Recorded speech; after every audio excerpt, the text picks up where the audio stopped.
നമസ്കാരം,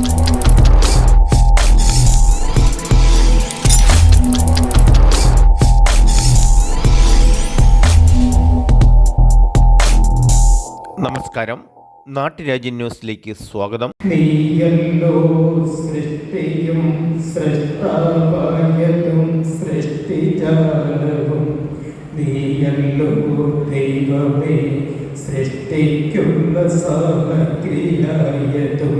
ഹിന്ദു ഐക്യവേദി തൊടുപുഴയിൽ 7/7/2024 ഞായറാഴ്ച ഇടുക്കിയിൽ അനധികൃത കയ്യേറ്റങ്ങൾക്കെതിരെ സന്ധിയില്ല സമരത്തിലേക്ക്. ഹിന്ദു ഐക്യവേദിയുടെ സംസ്ഥാന അധ്യക്ഷൻ ആർ.വി. ബാബു ഉദ്ഘാടനം. പെർമിറ്റ് കൊടുക്കുകയും നേരെ 5 സെന്റ് 10 സെന്റിൽ താമസിക്കുന്ന ജനവിഭാഗത്തിന് അവർക്ക് കുടിൽ വയ്ക്കുന്നതിന് പോലും പെർമിഷൻ കിട്ടാത്ത ഒരു സ്ഥിതിവിശേഷമാണ് ഇടുക്കി ജില്ലയിൽ വ്യാപകമായി നിലനിൽക്കുന്നത്.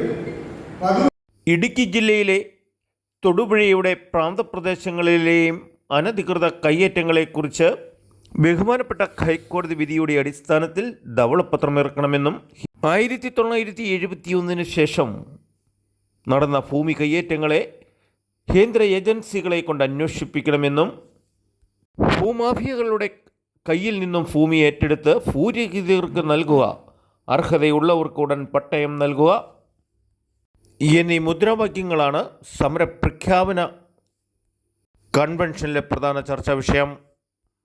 ജില്ലാ പ്രസിഡന്റ് പി ജി ജയകൃഷ്ണൻ അധ്യക്ഷത വഹിച്ച ഈ യോഗം ഉദ്ഘാടനം ചെയ്തത് ഹിന്ദു ഐക്യവേദി സംസ്ഥാന അധ്യക്ഷൻ ആർ.ബി. ബാബു. പ്രമുഖ വ്യക്തികളായി എത്തിയത് അയ്യപ്പ സേവാ സംഘം ദേശീയ ഉപാധ്യക്ഷൻ Swami Ayyappadas, Tapasya Kala Sahityavedi president professor P G Haridas, Swami Devachaitanya Anantha, P V Muraleedharan, P K Soman, T K Raju എന്നീ മഹത് വ്യക്തികൾ സംസാരിച്ചു. ഉദ്ഘാടന പ്രസംഗം ആർ.ബി. ബാബു. ആ 3 കാര്യങ്ങളിൽ ഏറ്റവും പ്രധാനപ്പെട്ട ഒരു കാര്യം തന്നെയാണ് ഭൂമി. ഭൂമിയുമായി ബന്ധപ്പെട്ടാണ് അധികാരവും രാഷ്ട്രീയവും സഹസ്രാബ്ദങ്ങളായിട്ട് നമ്മുടെ ഈ ഭൂമിയിൽ നിലകൊള്ളുന്നത് ഭൂമിയും അധികാരവും ഒക്കെ ബന്ധപ്പെട്ടാണ്.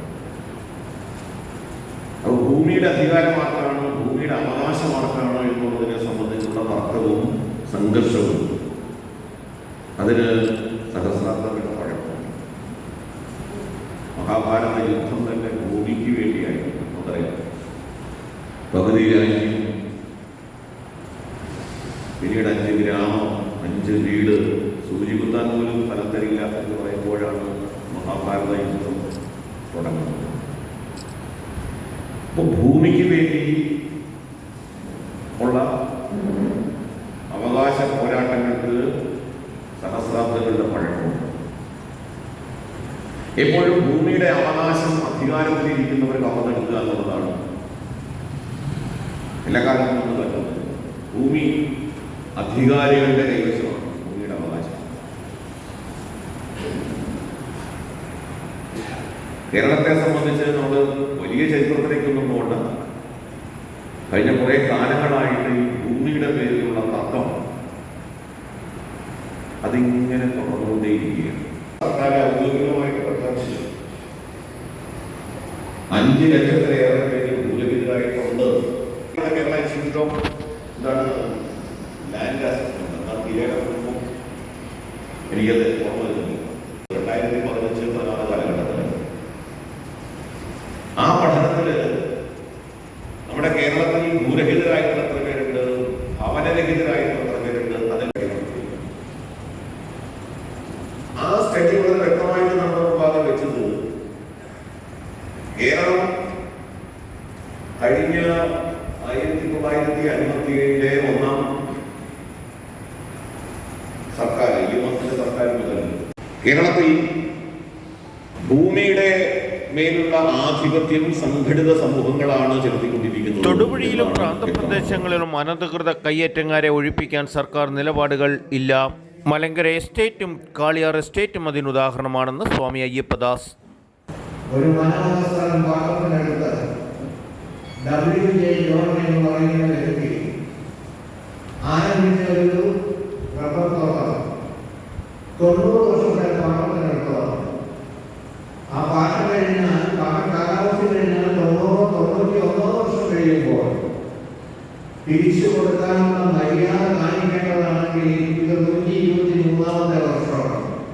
ആലോചിച്ച് നോക്കുക, ഇപ്പോഴും അതിൻ്റെ മുതലാളിമാർ അവർ തന്നെ തുടരുകയാണ്.